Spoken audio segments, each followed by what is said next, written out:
Hello everyone, my name is Amber. Welcome back to my channel, Amber Reads Romance. Today I'm going to be doing something a little bit different. I have been doing monthly wrap-ups, but I do talk a lot about each book. So those have been like almost an hour long, and I don't know if people really want to sit through that long of a video. So I'm going to try mid-month and then the end of the month wrap-ups and split it up and see if that works better. Let me know in the comments below if that's a better format for you, or if you don't mind me talking for an hour long for my wrap-ups. So the first half of March has been going really good. I participated in the Romance Takeover Readathon, and I had a great time and a good experience, read some really good books throughout that week.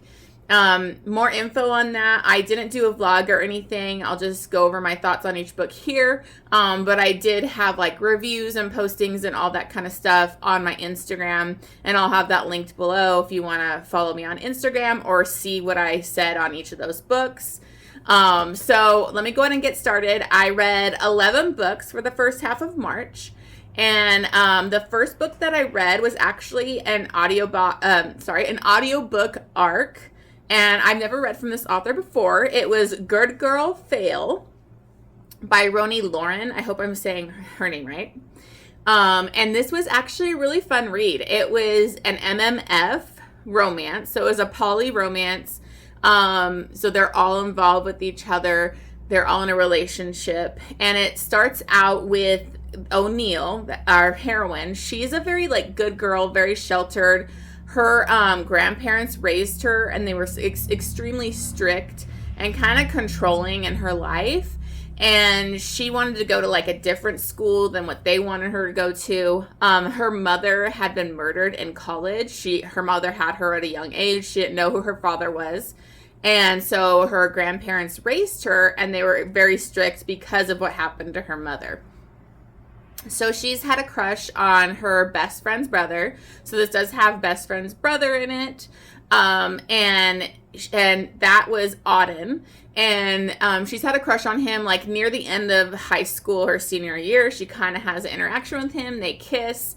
And he ends up feeling like really guilty about how like turned on and into her he was. Because he is older. He was in college at the time. But during that interaction, like he kind of pushes her to do what she wants and not what her grandparents have been like forcing her to do. So she's very naive, very sheltered, very,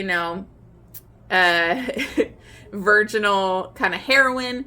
That interaction pushes her to actually apply to this other college that she wanted to go to that would be better for like what she wants to do, which I believe was journalism. And that kind of makes her grandparents like disown her, and she ends up getting a scholarship and goes there. Well, it's the same college that Auden goes to, and his mother was like, hey, O'Neill's going to be going there. Why don't you show her around, help her out? And he doesn't really want to because he feels guilty for his connection to her. Plus, they have a very strict kind of, good upbringing where they were coming from. So he's kind of doing stuff sexually that he doesn't want his family to know about. So he doesn't want her to know any of that and bring it home to their family. So, but they end up hanging out, and he has a roommate named Lennox, and they actually share women, and they haven't interacted, they don't participate sword crossing yet or anything like that, but you can tell there's something definitely between them. And they start to hang out, and basically O'Neill decides it's kind of like a teach me book. She asks Auden to teach her about sex, and because she was so sheltered, she's a virgin. And so that's kind of how it starts. And then Lennox gets involved as well. So there's really hot sex scenes in this. But what I loved about it was it didn't shy away from the men MM part, and they actually kind of forces them to come to terms with their feelings for each other. And it was a very sexy sex scene where it's just them. It's just Auden and Lennox and them realizing they love each other. And so they all get together. It did happen kind of fast. I would like a little bit more development, but I thought it was really good. The only thing that I didn't like was her mother's like murder mystery was just kind of like thrown in there. And then her like looking into it with like no, it's not even real resolution. And I didn't really think it was needed. It felt like out of place. I think it should have just focused on their relationship and the dynamics of that group. But it was very sexy. You have MMF, you have praising, which you know I love, exhibitionism, teach me, brother's best friend. I'm sorry, best friend's brother. And then you also have a little bit, it's like dom sub. Like, that's the thing is Auden's very dominant and he was afraid. Like, and so he'll kind of, and Lennox kind of switches. So lets him dominate him and stuff. So he was very nervous about being too dominant and the things that he likes with O'Neill. But they had a really great relationship. I really enjoyed it. I gave it 4 stars, and it was a fun audiobook, too. So the next book I read, I continued on with Ice Planet Barbarians. That's always like a fun one for me to go to in between books.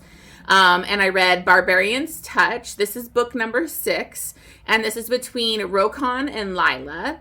And I really liked it. It was actually a little bit longer than, it's still short. It's still very quick read, but it was actually a little bit longer than the other books so far. But it felt like a lot more of a slow burn romance. Lila actually, she had like a cochlear implant.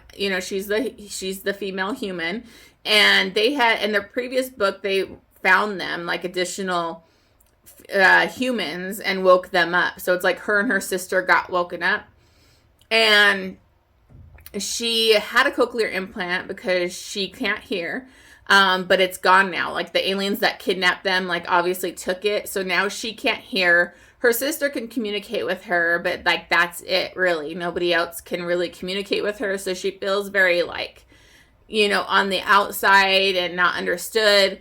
And what ends up happening is Hassan, another the Ice Planet Barbarians, he basically wants to resonate so bad, and he like kidnaps her and takes her off with him, thinking that it'll like force them to resonate and she'll be his mate. And she's just scared of him. Like she feels uncomfortable with him. She's not happy. He kind of goes out to hunt and stuff, and she escapes. She gets taken by like kind of like what she calls like a Yeti creature. And I think this Yeti like thought she was his mate too. And she gets taken off with them. So Rokon has like been kind of like into her and feels connected to her. They haven't resonated, but he just has this knowing that he has. And he knows like she's important to him. And so he goes off by himself to find her and Hassan. And he actually rescues her from like those Yeti creatures. And the moment they saw each other, like he was looking down and she's like in this pit type thing, and they just immediately start resonating. And so it's this really slow burn romance because they can't really communicate, but he's so understanding and kind and patient with her that she never felt any of like the uncomfortableness that she felt with Hassan. And then eventually they start to communicate. She starts teaching him, ASL and all that. And so I really liked that. There was a really sweet romance. And I really liked Rokon a lot. So her sister kind of came off as a bitch to me. So we'll be interested to see how her book comes. But it was a good book. I gave it 4 stars. And then I read, I haven't read a reverse harem in a really long time. So I have been hearing about a Lady of Rooksgrave Manor forever. And I decided, I'm going to give it a shot. It's also a monster romance. And I'm trying to read a little bit more monster romances in the next couple months too. So in this, it's a reverse harem. It's kind of like a gothic old time feel. It's got a really cool like, setting and feeling in the book and stuff. So I did like that. The book just fell a little short for me. With me and reverse harem, I don't want them banging it out at the beginning of the book. Like I want it to draw it out. Like it needs to build a connection with each of the guys before she's like already having sex with them. So this book felt like nonstop sex with like no plot. And there is a plot. There is a good plot going on. but it's just so much sex. And I'm complaining about it, which is weird. But it didn't feel like emotional to me. I didn't feel her connection to each of these guys. I did appreciate it because she is basically Esther. Yeah, it's Esther. She is basically kind of like addicted to sex, or, you know, sexually, you know, positive woman, which I didn't mind that, but it's like she was obsessed with it. So she kind of was a maid in this woman's household, and she was always into this doctor that would come over, and he would kind of, you know, you could tell he was off getting the lady an orgasm, like he had a vibrating kind of thing that would get them off. And he caught her like outside, like basically touching herself to him doing that. And he always noticed her and kind of knew she was like this. So he told her, you know, I have a better place that you could work. It fit you more. And that's Rooksgrave Manor. And it's basically like women that are kind of like high-end escorts to different monsters. And you'll basically kind of be one woman for like multiple monsters. And it kind of has to be the right fit. The lady picks them out for you, and she kind of is like a witch and can kind of know which groups will work good together. So I like that whole aspect. I found it really interesting. It's just, it was nonstop sex with no development, really. So I didn't really feel their connection. But we had some really cool monsters in this book. So we have the Doctor, which is Dr. Underwood, Mr. Tanner. So he's kind of like a Dr. Jekyll, Mr. Hyde. And then we have Amon. He was a Sphinx. I really liked him. He was kind of like godlike, you know, a Sphinx from like, you know, Egypt or whatever, and very old time and like very, you know, godly. And so he was very possessive, and he kind of had a hard time with the whole reverse harem aspect of it. And then you have August Thibodeau. I said that wrong. And I don't know if it's Auguste or August. So let me know, because I kept hearing different things. And he's a vampire. He was also like, did pastry chef. He really woos her and is like romantic vampire. He like made pastries for her before having sex and fed her pomegranate seeds. And he was super, I loved him a lot. Like he was very sexy and dominant and could be possessive, but like didn't mind sharing. And then you have Ezra, who is the Invisible Man, and he was a thief, and basically like he had made a deal with like a witch or something so that he wouldn't get caught, and he was like uncatchable, and really that like, so she made him invisible. And then you have Booker, and he is a golem made out of stone, and he's like a butler in the manor, and she's instantly drawn to him. And that's it on the reverse harem. I did really enjoy that we got, here you could tell I like the male action on these, because there was a really great sex scene with like August and I believe it was Dr. Underwood. And then like when they take her to this theater, which the theater is going to be in the second book. I don't know if I'm going to read it because this one dragged on for me. It was just, I was bored with the sex. It wasn't emotional sex to me. It was just constant sex. And I found it boring. So I only gave this 3 stars. I think it had a lot of potential, but I would have liked it to like build up to the sex, not the sex at like the beginning of the book. But that's just my kind of thing with reverse harems. I know a lot of people loved this book, so I'm probably in the minority here. But, you know, maybe I'll give the second book a try because I've even heard that one is better. So maybe I'll like that one better. And then, so these next books were from the Romance Takeover Readathon. So I read Soulfire by Juliette Cross. And I listened to this on audiobook. And I wanted to do like, this was like a couple prompts. I think I did it for audiobook, novella, and then like backlist from author, because I just started kind of reading Juliette Cross, but I haven't read like her older stuff. So I really loved this. I thought it was a really cool intro to this series.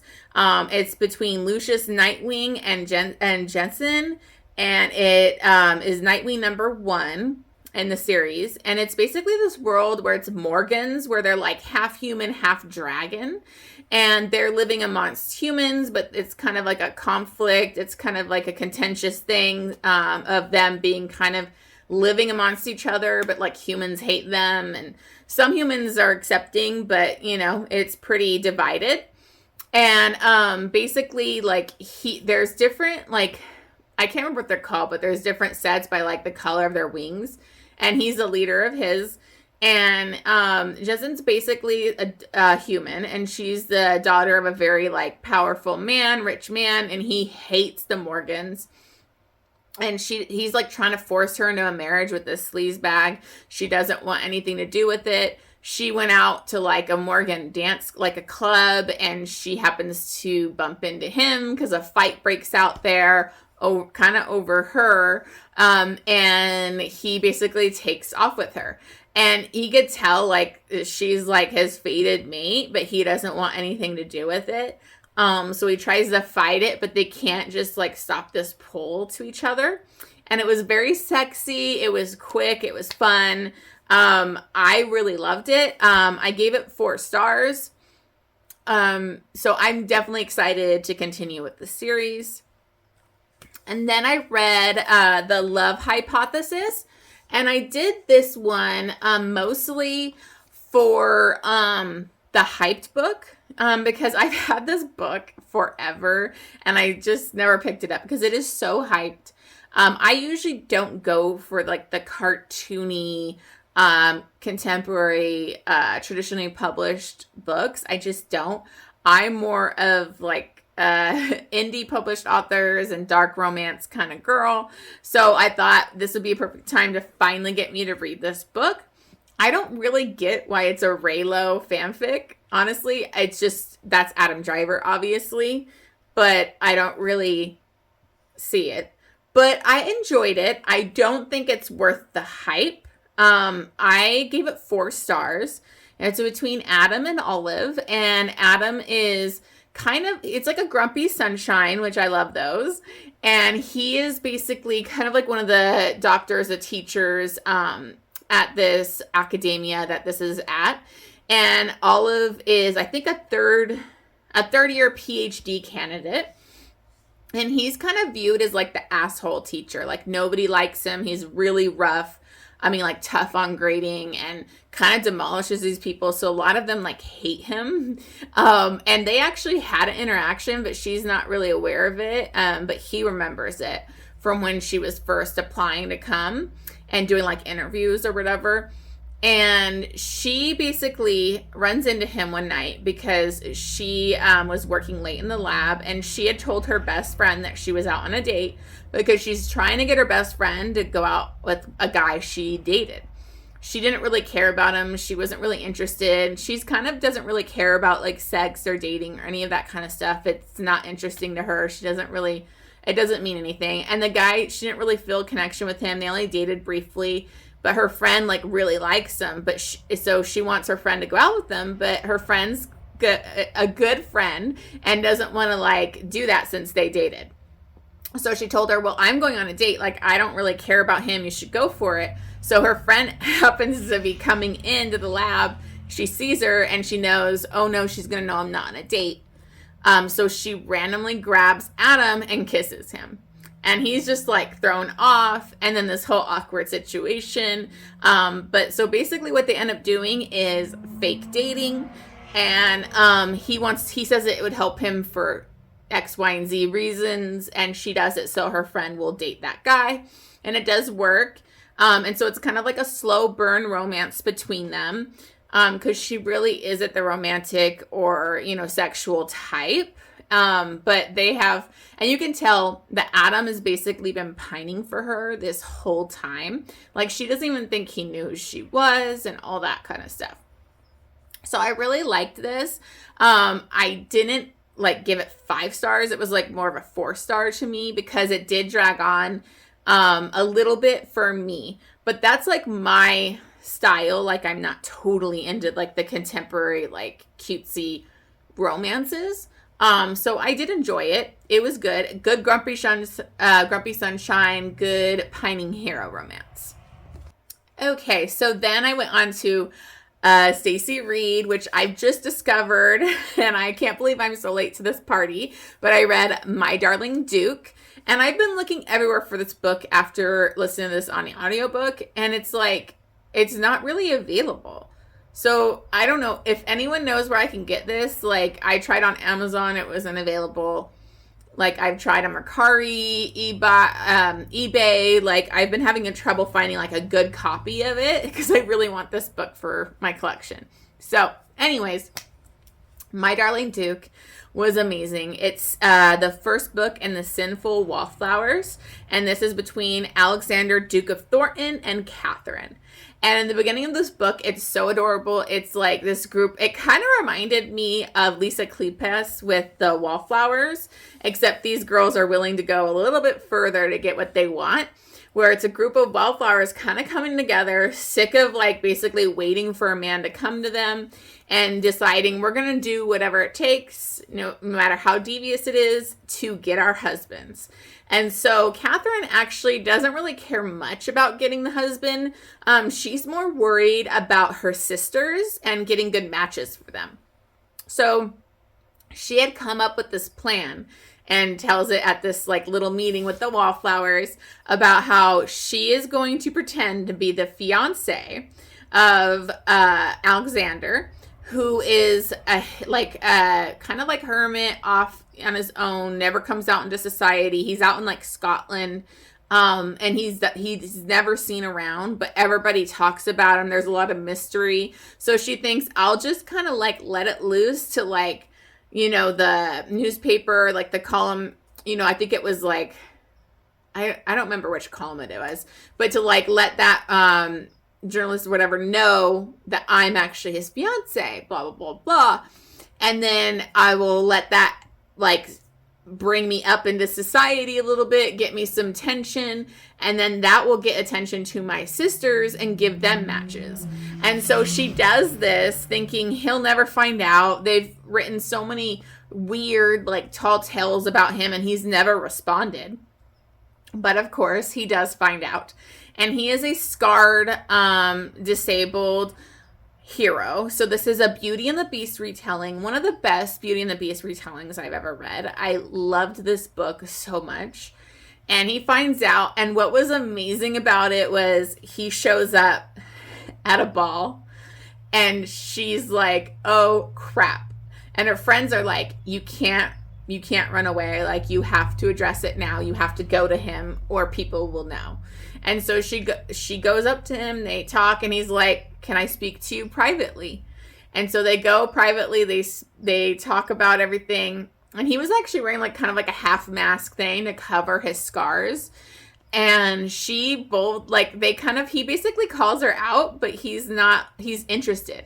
He had been reading all these news clippings about her. He was fascinated with like, who is this woman that was willing to do this? Like, and she didn't like take like more money or whatever, which his solicitors were willing to give her. Like she did get like a house to stay in or whatever with her family. And so she was getting that, but she wasn't taking advantage of like the money and all that kind of stuff. So he was very intrigued by her. Okay, sorry for this odd edit. My camera just turned off. So I might be in a different spot and the frame might be off. Sorry about that. But back into my Darling Duke. So basically he's going to play on along with this whole, charade of them being engaged to marry. But he basically calls her out and basically says, I will do it. But you need to come to Scotland with me for a couple weeks alone, unchaperoned. You have to come with me. And so she basically has to do it. And so this starts like a really, it's just a beautiful romance of like them doing like kind of like a road trip. Then they end up stranded in like this like cabin kind of thing in the middle of nowhere. They share a bed and some sexiness happens. And then she's basically staying with him, and all his like servants are like so taken with her. And he is just such a amazing, like very damaged and scarred hero. There's disability rep in this. He had a really bad accident that happened where like he got severely burned, and he kind of like I think he went out a window, so he was told he would never be able to walk again, and he's a stubborn bastard, and so he was like no, like, and he did walk again. So when he was able to kind of walk with a cane, and he kind of pushes himself too hard while he's kind of building a relationship with her while she's there. And they end up starting to get a little physical, and he's like really into it, but he gets hurt, and it like kind of sets him back, and they basically said you have a flare up, and he couldn't really move. And so it was beautiful. He like pushes her away because of this, and basically has to do a grovel to get her back. And I loved this romance. It was a really, really good, I don't know what it is about Stacy Reid, but she has such good communication with the couples. There's not this over-the-top miscommunication or like misunderstanding. Like, it's good communication from their first conversation. Like, everything's out in the open. So you don't have any of that third act stuff that's like stupid. So I love Stacy Reid. I can't wait to keep going into her backlist and reading more of her books. She's a new favorite author for me. So, I gave this 5 stars. I would absolutely recommend this book. So then I went to a small town prompt for the readathon, and also it's a Grumpy Sunshine, and I read the 3rd book in the Bailey's Brothers, which is Unraveling Him by Claire Kent. And I loved this book. I don't know why I put it off for so long. I think it's because the first book was like a kind of a novella. Or maybe it was a novella. I can't remember. But it was a prequel, basically. And it ends on like a cliffhanger where the couple is not together because of tragic reasons. And so I kind of didn't like that. But I did like the second book. But it was, I don't know if it needed to be like 2 books. So I think and it was very depressing too, that book. But this book was amazing. So you have Evan and Fiona. And Fiona basically has been working for her father forever. She grew up around cars. He used to be kind of involved in criminal stuff. And he told her he was out of that and would never get involved again. But he has been kind of working with criminals again. And he treats her like crap. He doesn't respect all the work she does. She basically, her best friend, so-called best friend, works with her and has her do all the work. So she's very undervalued. And, she ends up going with her dad to get, he wants a car or something. And they go out in the middle of nowhere to where Evan's place is. Evan basically redoes like, he kind of rebuilds custom cars, and I really liked that. And he's basically like the Bailey brother that's like antisocial, lives on his own. He like works with cars. He's grumpy grump. He's an ass, and I love him. And so she kind of had a run-in with him there, and so she ends up coming home one day and going to her dad's to get something, and she hears like daddy did sex stuff going on, and then down walks her best friend, and she's like, nope, I'm done. And she picks up and is moving, gonna go try and live with her mom that she has a complicated relationship with, but she needs to fix her car. So she goes to Evans to see if he'll let her just use his, because she has limited cash. She just lost her only job where she worked for her father, and she wants to work in his, be able to work on her car in his garage. And so she kind of comes to a deal with him because her dad sold him a stolen car, and he was going to use that for this big competition, and then it got taken away even though he bought it. And so she tells him, I know somebody who has an amazing car that you could use and you can rebuild, and I'll take you to him to see if he'll sell it to you, because he won't just sell it to you. I need to be there. And so she does, and she helps him. I just love Fiona. She was such a cool heroine. She was had tattoos, but she's sunshine. She talks to her plants. She's just this beautiful ray of sunshine. And I love a sunshine character that draws a grumpy hero out of his shell and breaks down his walls. And so you have a road trip. Then she ends up staying with him for a while she's in town to try and fix her car. And it's just this really beautiful slow burn relationship. And once you get to the sexy times, Evan is hot. So I absolutely love this. I gave it 5 stars. It's a great small town romance, and I can't wait to like actually finish with the series. Hopefully I'll get to it because I put it off sometimes. And then I but I continued with the series I've been slowly reading. I kind of go away from it sometimes. I read the Phoenix pack by Suzanne Wright, and then I moved on to the Mercury pack. And these are shifter romances. And this one is Echoes of Fire. It's book number 4 in the Mercury pack. And I listened to an audiobook. All these are available on the Read and Listen for free on Kindle if you have Kindle Unlimited. So definitely it's great. I like these books. They just get repetitive. Like if you read them back to back, they're pretty much the same in each freaking book. So it can get kind of like the same storyline over and over. So just spread them out. So that's why I haven't listened to this for a while, but this is between Bracken and Madison. Madison is like a rare cat shifter. I think she's a palace cat, and he's obviously a wolf. He's a shifter wolf, and it's their romance. They're fated mates. They're like their mates. And she's basically kind of a loner. She's a loner. She works at the shelter that's been introduced in previous books. And she's trying to protect somebody's location because she's trying to get away from like an abusive situation. And of course, those shifters are trying to get to her. I think they were bear shifters. And she will not give up the location. So they're kind of like threatening Madison. And so Bracken kind of comes into the picture, and immediately like he knows she's his mate. And she's kind of hesitant. She's a loner. She doesn't want to get involved in a pack, but it's obvious that they have this connection. So it's very insta-love. Well, not insta-love, but insta-lust right away. And then slowly them breaking down the wall so that they could fully have the link, the mating link connect or whatever it's called. And so I did like it. I gave it 4 stars. It had like, I get kind of irritated where Suzanne Wright always writes like a super villain female character, and it's like every book it's like the over the top cliche female like that wants to be with a man and she'll do anything, and it gets a little annoying. Like we could have women that aren't lethal and trying to do anything to get the man, but it's okay. I mean, you kind of expect it in her books at this point. So I really enjoyed that one.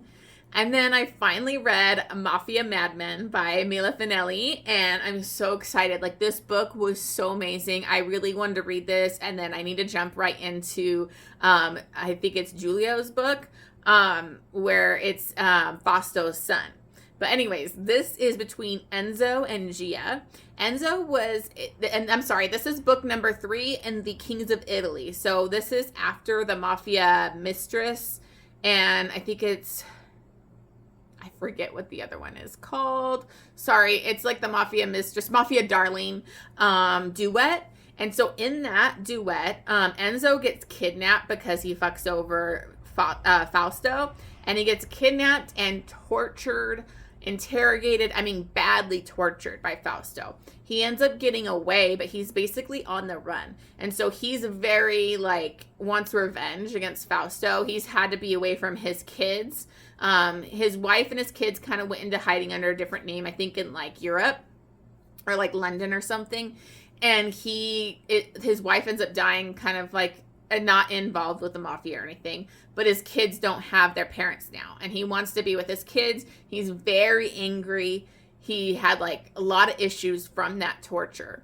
So he ends up kind of running into just a chance encounter with Gia, who he remembers because Gia is the sister of the heroine from the Mafia Mistress, and Frankie's little sister, and she had snuck down to where he was being tortured, so he saw her. And so he sees her at this fashion show thing where they make her, she was trying to be a fashion designer, but they make her be a model for the day. And he sees her and he's like, oh my God, this is it. And he basically tries to act like he wants to date her or talk to her, gets her into a restaurant. An explosion happens when he leaves the table and he kidnaps her.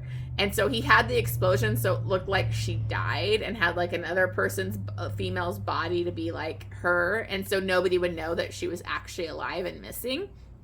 And he takes her out on his yacht because he's been living on this yacht with his brothers out in, the ocean, basically on the run. and he keeps her in this cage and has her take off her clothes since she viewed him with his clothes off while he was being tortured. But Gia is a badass, and she doesn't let him, like, put the fear into her or anything. She starts doing, like, naked yoga to, like, taunt him and his people, and he's very, like, and it's like enemies to lovers, hate to love, but he wants her. And so it's just this insane connection. Like, eventually he takes her out of the cage and has her be in his room, like, you know, and there's a lot of, you know, tying up and dom sub, and it's super, super sexy. I loved it. It was great. It was 5 stars. I really enjoyed their dynamic and how they ended up just really falling for each other. And I love seeing Fausto and Frankie again. So I really love this series. It's great. And then I read The Dragon Bride by Katee Robert, which is a monster romance. Trying to read more of those. It's a quick novella. It's between Saul and Briar. Saul is a dragon, and she's a human, and she basically made a deal with a demon because she has been severely abused by her husband, needs to get away from him, wants him to basically kind of be killed. And so she makes a deal with the demon. I believe it's 7 years she has to go in this other realm, and basically, you know, they're going to put her on this, like, she gets picked out, like, she gets picked out by whichever monster. There's, like, different monsters in this realm, and so the Saul picks her out, and she goes to be with him. It's kinky, it's sexy, it's Katee Robert. I did like it, had a lot of praise, which I love. There was a primal play near the end. You know, obviously he's too big. Trigger warnings for previous abuse, and, you know, by her husband, not by the hero. It was previous abuse, but it was fun. I gave it 4 stars. It was a good novella. And then the last book I read, I started, I've never read Joanna Shupe, and I wanted to try her out. Everybody loves her. So I decided I was going to do a vlog on, like, trying Joanna Shupe. So I read the first book in the 5th Avenue Rebels, because I always heard a lot about The Lady Gets Lucky, and so I wanted to read that series. This is the first book in it, and I did notice it got a lot of bad reviews on Goodreads, but I'm one of those people that have to read it in order. So I picked this one up, and I didn't enjoy it. I gave it 2.5 stars. And again, this is a friends to lovers, which doesn't always work for me. The main thing is I hated the heroine. Like, ugh. This is between Harrison and Maddie. They were childhood friends to lovers. Basically, Harrison has been pining for her for years, and she only views him as, like, her brother, blah, blah, blah. You know, she's totally friend-zoned this guy. And so he comes back home after leaving for a few years, and he's basically going to try and woo her. He does it under the disguise of him needing to find a wife. And I'm sorry, I don't know if I said what this is called. It's the Heiress Hunt by Joanna Shupe. I'm sorry. But anyways, he basically needs to find an heiress. His family's not doing well financially, and so he says he's doing it to save the family. Really, he hates his family. He has a revenge plot against them. But he asks her for her help to find a heiress to wed. And so she throws this whole party for like a weekend at her family's estate out in, I think it's Newport. I think that's it. Sorry, I forgot. And basically it's like this weekend long thing trying to get him a wife. Really, he's just trying to woo her and get her to see him and whatever. She's a tennis player. And I didn't like her. She's very cold, very standoffish. She's kind of snobby. A lot of people didn't like Harrison because of the underhanded things he did. Yeah, okay. But she was a total bitch. Like, I did not believe for 1 second that she ever loved this guy. And basically when they get into a compromised situation, so they are forced to wed, and it's basically kind of like sex is supposed to solve everything kind of thing, where now they're having sex, so now she's interested. But then the third act breakup was so stupid, and it was because of her, and I just didn't like her. Like, when I don't like a heroine, like, Like, I didn't like her. The best part of this book was the introduction to their friend group. I loved Kit.